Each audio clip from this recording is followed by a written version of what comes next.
शिर्डी लोकसभा मतदारसंघाचे महाविकास आघाडीचे अधिकृत उमेदवार भाऊसाहेब वागचौरे यांचा प्रचार नारळ शुभारंभ व जाहीर सभा काँग्रेस विधिमंडळ पक्षनेते बाळासाहेब थोरात यांच्या प्रमुख उपस्थितीमध्ये नांदेश्वर मंदिराच्या प्रांगणात संपन्न झाली।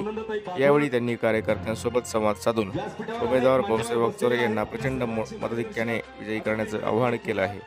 या प्रसंगी व्यासपीठावर महाआघाडीचे उमेदवार भाऊसाहेब वागचौरे, माजी आमदार डॉक्टर सुधीरजी तांबे, बीडचे दादासाहेब मुंडे, नांदेडचे प्राध्यापक यशपाल विंगे, लहान भाऊ गुंजाळ, दुर्गाताई तांबे, इंद्रजित भाऊ थोरात, जयश्री थोरात, बाबा ओळ, रणजित सिंह देशमुख, मिलिंद कानवडे, महेंद्र गोडगे, अमर कतारी आदींसह महाविकास आघाडीतील सर्व नेते, पदाधिकारी व कार्यकर्ते मोठ्या संख्येने हजर होते।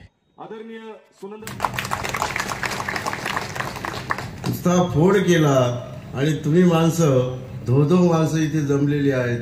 खऱ्या अर्थानं हा चमत्कार पाहायला कुणीच नाही, तुम्ही आम्हीच आहोत। पण तुम्ही नांदेडची मंडळी आली, सांगा या देशाला आणि महाराष्ट्राला,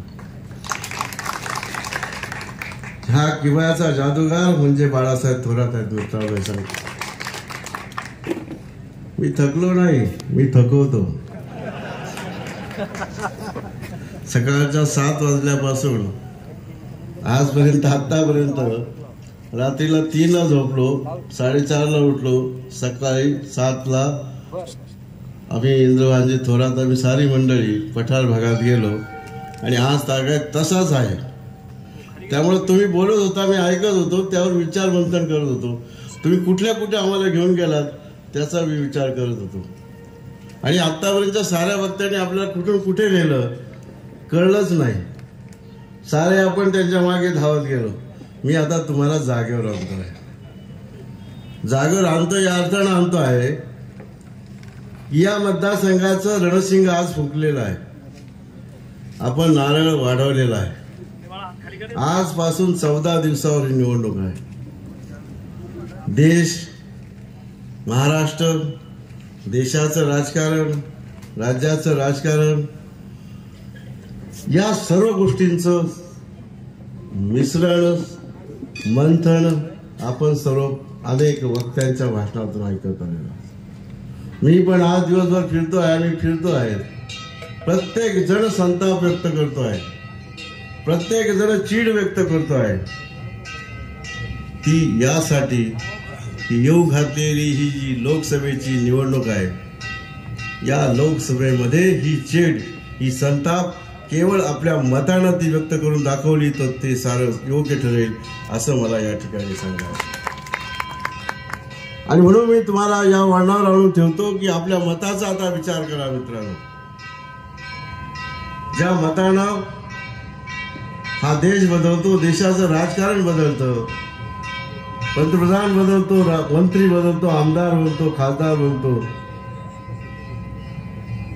आणि मगाशी सांगितल्याप्रमाणे सर्वसामान्य जनतेनं जर निवडणूक हातात घेतली तर काहीतरी घडतं आणि आपण सर्वांनी हातात निवडणूक घेतलेले सर्व शिलेदार आहात आणि त्यामुळे या मतदारसंघात आणि महाराष्ट्रात निश्चितपणाने काहीतरी बदल होणार आहे, दाखवणार आहे, तितकंच निश्चित आहे। काय दिलं तर फक्त आपल्याला संताप दिला, चीट दिली, या पलीकडे काही दिलेलं नाही। हे तुम्हीच बोलतायत, तुम्हीच ऐकतायत आणि प्रत्यक्ष कृतीमध्ये तुम्हालाच हे पाहायला मिळालेलं आहे। आणि म्हणून या मतदारसंघाचा जर 10 वर्ष, आज आम्ही 20 गावामध्ये फिरलो, आम्ही विचारत होतो, लोकही स्वतःहून सांगत होते की या मतदारसंघामध्ये खासदार आलेच नाही, खासदार भेटलेच नाही। अनेक लोक सांगत होते खासदार पाहिलेच नाही। काय मला इतकं आश्चर्य वाटलं, 10 वर्ष या मतदारसंघामध्ये हे सदग्रस्त, ज्यांना या मतदारसंघाचा खासदार केला, देशाचं प्रतिनिधी दिलं, तो माणूस या मतदारसंघातल्या 10 वर्ष त्या गावात जाऊ शकत नाही, की तो मोठं आश्चर्य म्हणायचं। या आश्चर्याची गणना कशात, गिरी लोकात कशात तुम्ही थांबणार प्राध्यापक साहेब?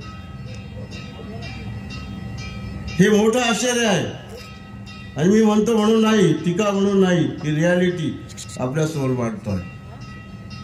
आणि कामाचं खोटं बोल मीच केलं, सारं मीच केलं, काय चाललेलं आहे? हा तमाशा जर थांबवायचा असेल तर येत्या 16 तारखेला आपण 13 तारखेला या माणसाला आल्या तसंच मुंबईला पाठवा, हे मी या ठिकाणी सांगणार आहे. ज्यांनी डान्स बार चालवले, ज्यांनी खरं म्हणजे या ठिकाणी सांगायला नको देवाच्या स्थानामध्ये ज्यांनी दारू विकली आणि अजूनही दारू विकायचे परवाने जे काढले जात आहेत, 309 केले जात आहेत, त्या माणसाकडनं आपल्या विकासाची अपेक्षा काय? म्हणून मी आपल्या सर्वांना हात जोडून विनंती करीन, येत्या 13 तारखेला दिवस फार थोडे राहिलेले आहेत. या थोड्या दिवसामध्ये जसं आपण आज हाकेला व देऊन आलात, मी साहेबांच्या वतीने सांगतो आपल्याला, या 13 दिवसामध्ये फक्त तुम्ही या निवडणुकीमधलं माझं जे चिन्ह आहे मशाल, हे मशाल चिन्ह घराघरामध्ये पोहोचवण्याचं काम करा. उपस्थित असलेले माननीय डॉक्टर सुधीरजी तांबे, इथे नांदेडहून आलेले पाहुणे प्राध्यापक यशपालजी भिंगे आणि त्याचप्रमाणे बीडहून आलेले पाहुणे दादासाहेब मुंडे, आणि या शुभारंभाच्या कार्यक्रमामध्ये अनेक संघटना ह्या पाठिंबा देण्याकरता आलेल्या आहेत. सैनिक संघटना आपली आहे अहमदनगर जिल्ह्याची, तिने पाठिंबा बावसाहेबांना आणि आपल्या महाविकास आघाडीला दिला आहे. त्यानंतर रिपब्लिकन पार्टीने आपल्याला पाठिंबा दिला आहे. कम्युनिस्ट पार्टी आपली आहे मार्क्सवादी, निळवंडे पाठकृती समिती तिनं पाठिंबा पूर्वीच दिलेला आहे.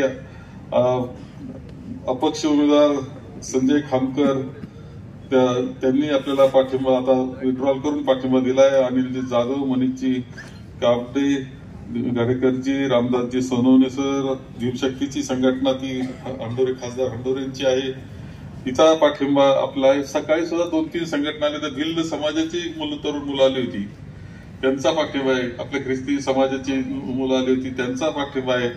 सकाळपासून बरेच जण भेटतात आणि पाठिंबा देऊन जात असतात. या सगळ्यांचं स्वागत आहे, आभार सुद्धा या निमित्तानं मी मानतोय. महाविकास आघाडीच्या प्रचाराचा शुभारंभ आपण करतो. एक उत्साहाचं वातावरण तुम्हाला आज आम्ही नाशिकचे 2 नॉमिनेशन आम्ही भरले, एक दिंडोरी मतदारसंघाचं आणि नाशिक मतदारसंघाचे नॉमिनेशन आम्ही उमेदवारी अर्ज भरले. नाशिक मतदारसंघाच्या उमेदवारी अर्जाची गर्दी किती होती? माझ्या मते आम्ही मागं आणि पुढं पाहिल्यानंतर त्या रोडवर सरळ रोड असताना शेवटपर्यंत कदाचित हजारोच्या किती हजार अंदाज करता येणार नाही एवढी प्रचंड संख्या, 43 डिग्री टेम्परेचर होतं. त्याच पद्धतीनं दिंडोरी मतदारसंघाचे सुद्धा प्रचंड गर्दी आणि एक उत्साहाचं वातावरण. 43 डिग्रीमध्ये 3 तास मिरवणूक चालली, लोक हलायला तयार नाही, इतकं स्पिरिट त्याच्यामध्ये दिसतंय.